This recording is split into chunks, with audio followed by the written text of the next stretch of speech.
Alright, hey everyone, this is Ash. Welcome back to the King's Speech. So we're getting caught up on some more Shonen Jump this weekend. Finally also had some time to reorganize and change my office setup a little bit. So I'm happy with how it turned out, but let me know if any of the camera angle changes, things like that, are different or something's off, any changes like that. With all that said though, just a couple of channel related things before we dive into the chapters proper. So next week Shonen Jump is going to be on break, the entire magazine is, for the Obon holiday. So because of that, there will be no Shonen Jump next weekend. So in the meantime, next weekend I will get back to read-throughs instead, in lieu of Shonen Jump videos coming out. So right now the current plan is I'll get around to the next volume of Yona of the Dawn, as well as a little bit more Berserk. After that, I'll get back to the regular rotation with Bride Story as well. But I also want to get back to covering Vinland Saga on the channel as well. Because I started that way back when and kind of just dropped out as I got busy with other things. But now that the series is officially ended, the last chapter came out last week. I do want to get caught up with the series and kind of talk about my thoughts regarding the final arc and the finale and everything else.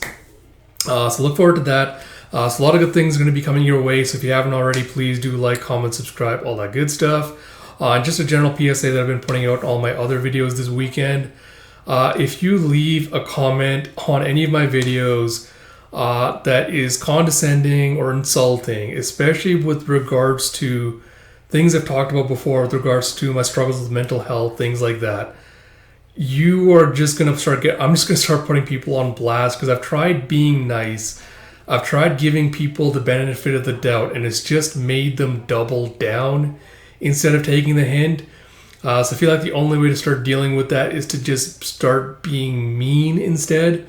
So yeah, just a general PSA. I don't think this applies to a vast majority of my viewer subscribers, but the people that I'm talking about, they know who they are. But yeah, I just wanted to mention that. Well, apart from that, before we got the big news, so Akane-Banashi, there is officially now an anime announced. It's coming out sometime in 2026. And despite my current kind of feelings on the series, I am really looking forward to the anime. Hopefully it's going to bring in a whole new batch of fans to the series. So it's very exciting news. I'll post a link down in the description for this video if anyone wants to check out the trailer for it. Yeah, I'm super excited, looking forward to that. Without further ado, let us dive into it with Akane-Banashi, Story 168, I've Gotten Stronger. With story by Yuki Tsunaga, art by Takamasa Moe, with Rakugo supervision by Kikuhiko Hayashiya, with translation by Stephen Paul, and lettering by Sneeron. Sorry, I just need to quickly pull up the actual series on my tablet here. Alright, we're good. So we pick up where we left off last time with Hikaru's performance, now actually completely finished, as the crowd is just like cheering with raucous applause. And you have in the background her manager going, she used more emotion than in the preliminary round. And based on what Hikaru said, I'm guessing the thing that lit a fire under her was what happened yesterday. And he's like, oops, I'm getting carried away. The most important part is coming up. How will the panel score her? And yeah, let's send it over to our judges. Hikaru Arakawa's scores are 96 points, 94 points, and as you see as they go to Shomei, he goes 86 points. That's a total of 276, putting her in first place. He's like, let's hear what the judges have to say. And you see Shomei just like pulling up his sleeve as he grabs the mic. He goes, Master Shomei, what did you think? And he goes, by the end of the story, you turned Okiku into an idol-like character. I found it shallow, but it was funny because it was you. And she's kind of like taken aback by this. As long as the arrangement works in favor of the story and is within the capabilities of the performer, I will give it due credit. And you have fucking Brady bro in the background like with a oof. He's like, through the transition from ghost story to though the transition from a ghost story to a comedy felt a bit rushed. It only seemed that way because the ghost story material was so engrossing. I recognize that you have a high level of skill as a Rakugoka. That is all. And the comedian guy is like, so you can give out compliments. Yeah, just saying, after all those harsh critiques, I didn't see this coming. And he goes, good and bad should be recognized equally. That is my principle. And you have reporter Bogron. He keeps his praise and criticism locked to the standards of judgment. Though he's still lower than the other judges, Master Shomei's clearly scored her higher than the previous two. You have 75, 74, 86. It's like she's demonstrated that she's a worthy candidate to win. Well done, Hikaru Arakawa. Java, good job up there. He's like, thank you. And as she's walking away, she's like, frank and honest appraisal from a true expert. Back then, I would have killed for this kind of honor. It feels great. But at the same time, I don't feel joy flooding through me in the same way it did back then. And this is when Isho praised her, apparently. I'm no longer clinging to the approval of others. I've learned how to believe in myself. I think I've gotten stronger. And he's like Akane, just still kind of completely out of it in the wings, so to speak. As she looks down at her, goes, meeting you made me stronger. And she's like muttering to herself still. It's like, I left everything I have out on that stage. Now it's your turn. Show me how determined you are to win, shackles and all. And then as she's walking by, she sees Karashi and she goes, show me if you can walk the walk. It's like the crowd is still buzzing after the last one. The impact of Master Shome's praise and Hikaru Arakawa's excellent performance are still lingering in the minds of the audience. That's a tough act to follow. Now it'll be that much more difficult to win. Plus, the favorites have got to be feeling the pressure.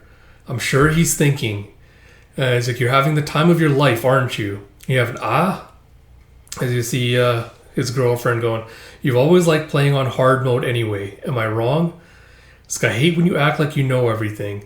She's like, likewise. He's like, sure. So the bar's been raised since yesterday. Nothing more, nothing less. The outcome will be the same. Today, like all days, I'm gonna win. And he's not the least bit intimidated. He's the pot stirrer of Z1 and the problem child of the Rakugo world. What will the vice chairman of the Rakugo Federation think of the artifice of Karashi-san Mate's Rakugo? Well, this should be interesting because I don't remember a lot about Karashi's performances. It's left barely an impact on me. And I think out of the trifecta of like the three between Akane, Hikaru, and Karashi, he's just been like so much lower, like my level of interest I have towards him as a character. So Artifice is like clever cunning devices, especially as used to trick or deceive others. So we'll see what his performance is like, but this is not one I'm like super enthused or looking forward to, but maybe I'll come out of it surprised. But yeah, not much more to say with regards to this. Again, I'd be surprised if Akane doesn't somehow come out on top with this. So my current thought is the ranking's probably going to be Akane, Karashi, Hikaru, with Akane, Hikaru, or if we get Hikaru. If Akane ends up in third place, I feel like that would be an upset, but I don't see that happening just the way the story's going. But any variation in like the top three, including her, I would think would be kind of a surprise. But we'll see what happens with regards to that. Again, not much more to say with regards to the chapters. Like very much transitionary. Like, all right, we have like the cool down period, so to speak, after Hikaru's performance, where he's kind of like praising her for her talents, kind of like, you know, putting her own spin on Rakugo, things like that. Apart from that, not much more to say. Again, I feel like the rivalry between her, apart from like the strong Yuri vibes, I feel like the rivalry between Akane and Hikaru is just very half-baked, because I don't think we've seen enough of Akane kind of giving her any kind of thought or attention with regards to like a rivalry being present. Like, we've never seen Akane being like, oh, you know, that Hikaru, like, she's so skilled in like this way, and he's like thinking about like her performances or the things she does, her specialities, things like that. We've never seen Akane really being like, oh, I want to surpass her, I want to learn from her, that kind of thing. That kind of indicates a strong kind of rivalry. At this point, it seems very one-sided between like Hikaru being like, oh, you're my rival, Akane, you're the one I want to surpass, and Akane being like, I have to prove that old man wrong, like, I have to prove that old man, like, you know, my father's Rakugo is the best. So I feel like it needs to cook a little bit more, because right now it's kind of just very bland and unseasoned. Same with Karashi. I think he's very much at this point to me like third wheeling in this whole relationship. So we'll see if he kind of managed to make himself a standout. But yeah, it's kind of just like, whatever right now, but we'll see. So all that said, I hope you all did enjoy this video. If you did, you know, please do like, comment, subscribe, all that good stuff. Like I mentioned, Shonen Jump will be out this weekend and read-throughs will be back next weekend, so look forward to that. Till next time, this is Ash. Talk to you all later.